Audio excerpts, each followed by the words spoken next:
家好。刚刚呢，我们又听到这下面的这个房子一声巨响，你看上面的那些瓦片已经全部都倒塌没有了。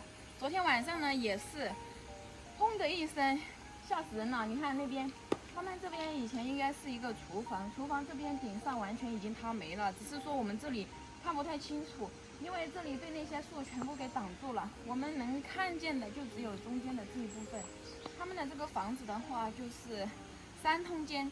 3通间就是2个偏房，1个堂屋，和我们这个差不多，但是我们这个呢要多1个。以前我们这个是5通间，然后那边倒了嘛，就只剩4通间了，所以就只有中间这一块。如果这里以前没有塌陷的话，我们可能中间这一块也是全部被那些树给挡住的。我就很好奇，有一个疑问，它下雨天倒它就算了，为什么晴天也会倒呢？不知道。很疑惑，为什么晴天也会倒？而且我们也没有看到有什么动物啊在上面跳过来跳过去的。最近他们这个房子上面的那些瓦片，还有那些柱子倒塌的实在是太频繁了。感觉像用不了多久时间，这些就要掉完了一样。对。我就在怀疑一个事，如果没有这些树给它挡住，是不是那个已经倒塌了？对，这些树叶还可以挡一下那些雨水。如果没有这些树叶的阻挡的话，那个雨水直接砸在它那个屋顶上面。大家看，从这里看，这个偏房上面的那些瓦片全部都倒塌完了。因为有一个晚上就是特别大的一声响，就是在下面，但是不是在中间，因为中间瓦片还有一些嘛，就是外面这个地方，屋顶上面全部已经没有了瓦片。从这里的话就可以看得清清楚楚。没办法，这个院坎上面的树实在是太多了，然后就把那里遮住了。这个树说它能遮阴嘛，也能遮阴；说它挡住了也挡住了，所以就看不见。在这院坎上面种树有利也有弊吧。我看大家经常都说我们要把这些树砍掉，给它修一修，但是呢，给它修掉了之后呢，我们院子里面一点遮阴的地方都没有了，而且呢，它还有一个作用呢，就是靠它的抓力去给我们这个宝坎上面的泥巴给它抓起来。这边就是以前我们这边不是裂了一个很大的缝吗？多亏了下面的那个树枝，就是那个树根，它给它扯住了，没有塌下去，要不然我们这边这一块裂缝的这一块早就塌陷了。我们下去看看。好。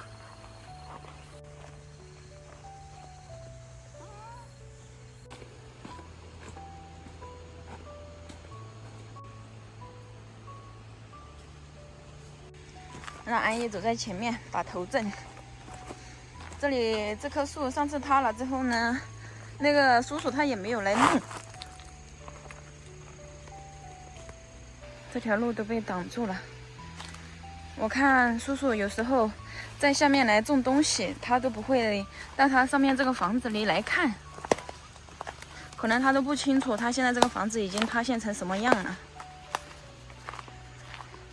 上次我们把里面清理开了之后，还是管得挺久的。哇，天哪！从这里看它的变化好大呀，直接剩一个空架子了。我的天！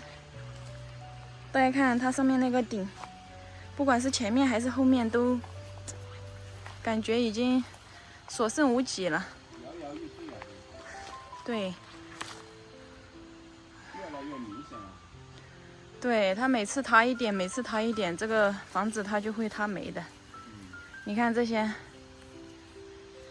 大家看前面的这些梁柱，都已经1分为2了，特别是这个地方，还有那些格子板呀，全部都打湿了、腐烂了。他们这里的承重就全靠这一颗挑梁。还有上面那些，真的，大家说老房子瓦片不怎么重要，其实老房子最重要的就是瓦片，因为瓦片它遮风挡雨的话，它是最重要的。你看这些已经塌成这个样子了。它这个房子倒塌的最主要原因就是因为那些瓦片漏了，然后那个雨水就直接从那些窟窿里面把这些柱子给打湿。这些柱子被打湿了以后呢，绝对是不可以再二次利用的，而且，这些东西一旦漏了，它的腐烂速度会越来越快，越来越快。对，现在这个房子已经完全没有维修的必要。关键是这个房子再来维修的话，它的危险系数比较高啊。对，相当危险。你看，整个屋顶已经向中间像个漏斗似的，像这样塌陷了。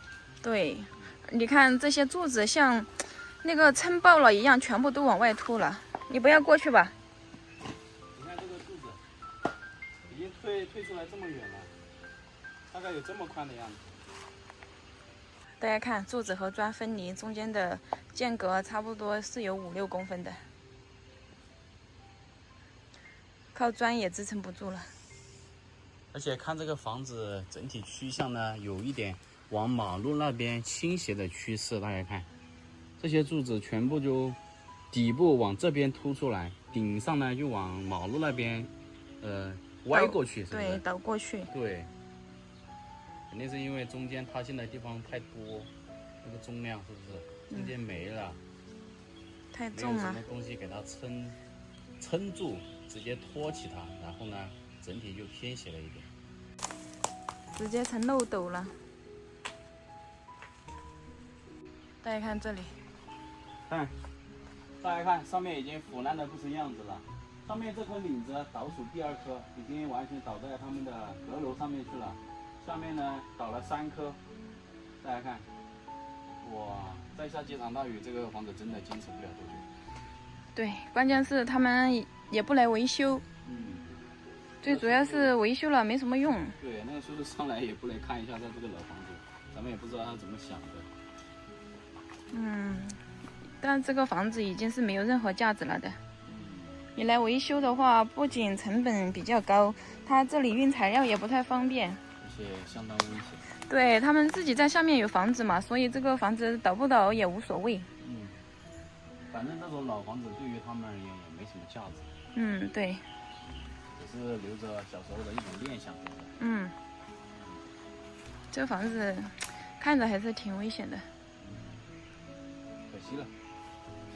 对，它倒塌了的话，就是一代人的住宅就倒塌了。再怎么样也修复不起来了，除非就是把这个房子整体给它推倒重建，是不是？那是不可能的，那是不太现实的。哎，我们到这里来的时候，它还不是这个样子哎。我刚想说，我们刚来的时候，这些地方还是比较完整的，是不是？对。我来看，我们也来看一下这个房子，当时还从这前面后面走了几道，是不是？结果现在。没想到啊，变成这个样子了。1年时间不到就成这个样子了。其实老房子就和老人一样，慢慢的就老了。对。这个房子腐烂的程度实在是太严重了，可能，我们得遇见他的时候要着重的给他讲一下，让他好好来看一下这个房子是不是，它是自然倒塌的。对，也有必要跟他说一下。还是很有必要的。因为他上来的话，他都不上来看。对。万一哪天倒塌了的话，措手不及。他经常在下面种地，